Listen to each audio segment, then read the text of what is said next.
코로나19 내하고는 좀 먼 얘기다 이런 생각했던 분들도 계시지. 그런데 인자는 가까운 주변 사람들이 확진되는 사례를 많이들 보고 계실 겁니다. 그만큼 코로나19의 확산세가 무시무시한데 우리나라에서는 일일 최다 확진자가 자꾸만 경신되고 있고 심지어 사흘 만에 더블링, 즉 기존보다 확진자가 배 이상 많아지는 현상까지 나타났습니다. 지금 심각한 상황인데 어떻게 대응하고 있는지 설 연휴가 시작되는데 또 어떻게 대처해야 될지 알아보겠습니다. 예, 대한가정의학회 코로나19 비상대책위원이죠. 동아대학교병원 한성호 교수 전화 연결돼 있습니다. 교수님 안녕하십니까? 안녕하십니까? 예, 안녕하십니까. 야, 741명 갑자기 5대까지는 뭐 그런가 보다 했는데 7대가 되니까 야, 이게 확진자가 진짜 폭발적으로 증가하는구나. 이 부산의 코로나19 상황 일단 진단해 주시죠. 역대 최다입니다. 741명이지만 네네. 이 숫자가 더 늘지 않기를 바라지만 아마도 4자리 숫자로 증가할 수 있는 때도 얼마 남지 않은 걸로 예측이 되고 있습니다. 네네. 지금 부산의 곳곳에서 신규 집단 감염이 생기고 있는데요. 부산 진구에 있는 유흥주점에서도 23일 확진자가 생기고 난 이후에 예. 총 36명, 그러니까 2, 3일 만에 36명이 추가로 확진이 되었습니다. 예. 대운대구 학원에서도 3명, 영도구 대학교, 그리고 기존의 유흥주점에서도 추가로 28명이 돼서 누적으로 91명 등등으로 이제는 확산이 돼도 이전처럼 뭐 주점에서 10명, 네네. 20명대가 아니라 80명, 90명 이런 대로 확산의 추세도 엄청나게 숫자가 늘어난 상태로 집단 감염이 일어나기 때문에 오미크론 변이의 전파력이 어마어마하다라는 것을 반증하고 있는 것 같습니다. 네네. 근데 이렇게 확진자가 많아지면 또 병상이 모자라진 않을까 걱정이 되는데 어떻습니까? 다행스럽게 아직까지 여유가 조금 현재로는 있는데요. 현재 치료 중인 확진자는 재택치료자가 1943명이고요. 총 3,330명입니다. 위중증 환자는 19명인데 이 중에서 60대 이상이 18명으로 대부분이 60대 이상의 고령층입니다. 네네. 중증 환자 전담 치료 병상은 77개 중에 15개, 그리고 일반 병상은 33%, 생활치료센터는 56%로 전반적으로 여유가 있지만 오미크론 변이의 특징은 중증도가 낮기 때문에 입원이나 중환자의 그 확률은 줄지만 예. 아마 폭발적으로 그 감염자가 늘게 된다면 기존의 중환자보다 훨씬 더 숫자로는 더 늘 확률이 높기 때문에 네네. 방역 당국은 2, 3주 내를 가장 고비로 생각하고 긴장하고 있습니다. 그러니까 분명히 위중증으로 가는 확률이 낮지만 환자가 워낙 폭증하게 되면 위중증으로 가는 환자들도 당연히 많아질 수밖에 없기 때문에 그 점에 대해서 늘 고민을 하는 것 같은데 맞습니다. 부산에서도 PCR 진단검사를 위해서 신속 항원 검사를 도입할 계획이라고 하는데 이 내용도 좀 자세히 짚어주실까요? 예, 각 구군 보건소에서 29일부터 신속 항원 검사를 하고요. 임시 선별 진료소에서는 2월 3일부터 운영할 계획인데요. 예. 만약 이런 신속 항원 검사가 도입된다면 기존의 PCR 검사법 다르게 적용을 하게 됩니다.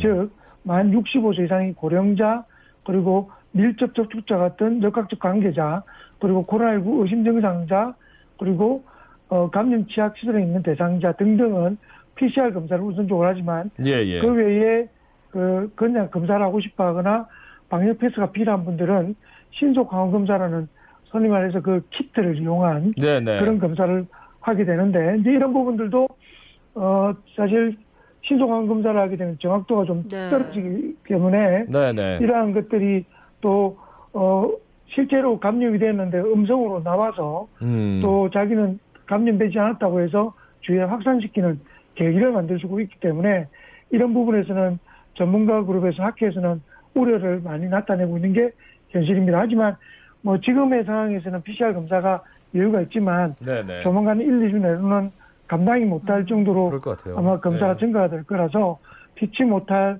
어떤 그 방법이지 않을까라고 이해는 하고 있습니다. 예. 안 그래도 이렇게 확진자도 많이 나오고 해서 좀 뭐 사회적 거리두기 조치를 강화해야 되는 거 아닌가 싶은데 안 하겠다고 하더라고요. 방역당국에서는. 왜 그런 겁니까? 현재로는 일단 중증화나 사망률이 높지 않기 때문에 예. 의료 대응 체계의 어떤 시스템은 걱정이 아니다. 감당할 수 있다라고 라고 생각이 되고 있습니다. 거리두기 강화 자체가 워낙 그 소상공인뿐만 아니라 사회적으로 많은 희생과 고통을 감내할 수밖에 없기 때문에 예, 예. 아직까지는 오미크론 변이를 관리하는 정도로 방향을 잡는 걸로 되어 있고요. 만약에 증가세가 지금의 정도보다 훨씬 더 많은 폭발적 증가세, 사실 지금도 폭발적 증가세라고 생각은 되지만 보건당국 입장에서는 아직까지는 이 확산의 추세가 조절이 되는 정도다라고 생각을 네네. 하기 때문에 가급적 거리두기 강화 없이 대응 체계를 만들겠다라는 것이 큰 원칙입니다. 이제 이 부분은 충분히 이해가 되고요. 그렇죠. 이제 이 오미크론 변이가 우리가 우려하기 싫지만 거의 뭐 5만 명에서 10만 명 사이를 이상을 생각을 하고 있는데 네네. 그런 단계가 된다면 피치 못하게 사회적 거리두기 강화를 빠지할 수밖에 없다라고 생각되기 때문에 예, 예. 이번 설 연휴가 그 어느 때보다 중요한 시기라고 생각이 됩니다. 예, 예. 앞서 이제 질문에서 하나 좀 추가적으로 여쭤보고 싶은 게 그 선별진료소에서 29일부터 신속 항원 검사도 무료로 제공을 네. 한다라고 하는데 그러면은 그 앞에서 지금은 이제 문진표 해가지고 받고 그냥 한꺼번에 다 들어가는데 뭐 줄도 좀 다르고 그리고 분류하는 그 시간도 좀 걸릴 수 있겠다라는 생각이 들어서요. 지금 뭐 준비가 어떻게 되고 있는지 좀 그런 여쭤봐도 준비들은 지금 나름대로 원칙을 만들어서 예. 하고는 있습니다만 신속 항원검사의 특징이 15분 정도 이내의 결과를 알 수 있기 때문에 그렇죠. 사실은 단순하게 증상이 없거나 뭐 좀 이제 역학적 관련이 있는 분들은 당연히 PCR을 해야 되지만 그 외 분들은 좀 검사를 빨리 한다는 장점 때문에 네네네. 훨씬 더 수월하게 이용할 수 있을 것 같습니다. 네네. 하지만 또 이제 어쩔 수 없이 줄을 서고 또 분류를 하는 작업들은 기존의 역할, 기존의 어떤 동선을 따를 수밖에 없기 때문에 시간은 걸릴 수밖에 없고요. 그리고 오미크론 변이가 확산될수록 검사를 원하는 사람들이 그만큼 늘 겁니다. 그렇겠죠. 그렇게 되면 아마 또 줄을 서서 기다리는 그 시간이 이전보다는 훨씬 더 길 가능성도 높습니다. 아무래도 네. 자가 진단할 때는 그 면봉 찌르는 것도 조금 살살 찌르게 되고 뭐 이렇게 될까봐 일부러 예. 선별진료소 찾는 분들이 더 많아질 것 같다라는 생각이 네. 들어서 말이죠. 예. 여쭤봤습니다. 예. 지금 뭐 이렇게 확진자가 많다 보니까 이제는 동네 병의원을 중심으로 하는 코로나19 진료 체계 전환이 필요성이 제기되고 있는데 이것도 좀 복잡한 문제가 많아 보이더라고요. 맞습니다. 오늘 이제 중수본에서 발표를 할 계획인데요. 예, 예. 이게 일반 환자를 보는 동네 병의원에서 실제 코로나19 환자를 보기에는 어려운 점이 많습니다. 제일 중요한 것이 시간과 동선을 다르게 해야 된다는 겁니다. 호흡기로 감염이 되기 때문에 일반 환자와 동선을 구분해서 하지 않으면 예. 진료 중에 또 확산의 가능성이 있기 때문에 그렇습니다. 근데 그런 부분에 대한 것과 특히 이제 야간 환자의 대응, 다시 말해서 이제 이 환자가 이 병의원에서 치료를 하고 관리를 하는데 밤에도 이제 증상이 안 좋아지거나 했을 때 기존 병의원에서 밤 새벽까지 전화를 받고 연락을 받는 게 현실적으로 쉽지 않기 때문에 그렇겠죠. 이런 부분에 대한 원칙과 체계를 만드는 것이 지금까지 계속 고민을 하고 있는 것이라고 생각이 되고요. 이제 이런 부분은 어느 정도 정리가 돼서 오늘 발표를 할 얘기인데 아마 확진자가 많게 되면 피치 못하게 병의원에서 결국 치료를 받고 관리하는 그런 형태. 이 기존에 이제 재택 치료도 지금은 보편화됐지 않습니까? 예, 예. 그런 것처럼 병의원 중심의 치료 중심으로 아마 전격적으로 바뀌게 될 계획을 가지고 있습니다. 그러니까 우리나라가 굉장히 좀 전 세계에서도 K 방역 중에 가장 선두주자인 게 선별 진료 검사소인데, 그죠? 예. 근데 그렇죠. 그것이 아니라 이제 새롭게 동네 병의원에서 치료를 한다. 또 새로운 뭔가가 필요한 시기가 아닌가라는 생각이 드네요. 그 영국에서 코로나19로 입원했던 사람이 재입원할 가능성 일반인보다 2배나 많고 10개월 내로 사망할 위험은 5배나 높다. 뭐 이런 연구 결과가 나왔는데 이게 장기적인 후유증이 있다라는 얘기로 들려서 말이죠. 어떻습니까?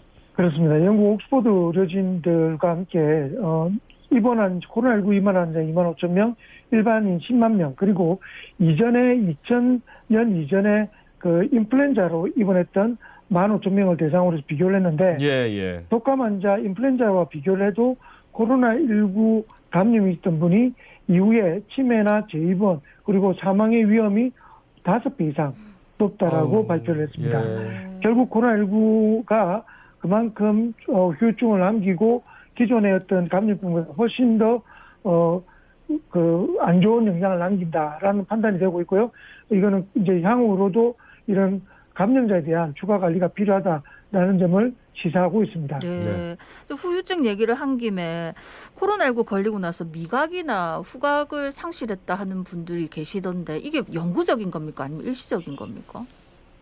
스웨덴에서 연구를 했는데요. 네네. 코로나19를 회복하고 난 뒤 18개월 지나고 난 뒤에도 3분의 1에서는 후각을 능력이 떨어지고 50%는 후각을 왜곡해서 다르게 느끼는 후각 이상을 보이고 완전히 잃는 경우도 4%이기 때문에 실제로 4%도 감염 그 숫자가 적지 않기 때문에 굉장히 많은 사람들이 후각을 회복하지 못한다라고 발표가 되었기 때문에 이것 또한 후유증이 좀 생활을 하는데 굉장히 어려운 후유증이라고 생각이 됩니다. 예. 덴마크 얘기가 좀 눈에 띄는 게 덴마크가 굉장히 좀 방역을 엄중하게 했던 곳인데 덴마크 정부가 현지 시각으로 26일이죠. 코로나19 방역에 관한 모든 제한 조치를 2월 1일부터 완전히 해제한다라고 발표를 했습니다. 이런 결정을 한 이유가 어디 있을까요? 덴마크뿐만 아니라 네덜란드, 아일랜드 같이 유럽의 국가들은 예. 지금 확산세가 엄청나게 지금 있음에도 불구하고 상대적으로 중증도가 낮기 때문에 네네. 규제 조치를 전격적으로 해제한 나라들이 늘고 있습니다. 이런 부분들은 백신의 어떤 접종률 그리고 그 의료 시스템에 감당할 수 있는 어떤 시스템의 체계 정도에 따라서 다르게 네네. 적용이 될 수 있는데요. 유럽은 어떤 면에서는 인구의 아주 많은 수가 감염이 됐기 때문에 어떤 면에 그 사회적인 어떤 비용을 더 이상 지불하는 것보다 이렇게 하는 것이 맞지 않겠냐라고 아예 그냥 풀어주는 부분인데 한편으로는 감당이 되지 않고 체계적으로 이제 더 이상 통제로는 관리가 안 된다라는 측면이 반영이 된 것 같습니다. 예. 그런데 우리나라의 경우에는 아직까지 이런 부분 좀 시기상조다. 예, 말씀 잘 조금 더 들었습니다. 관리가 좀 필요할 것 같습니다. 예, 한성원 교수였습니다.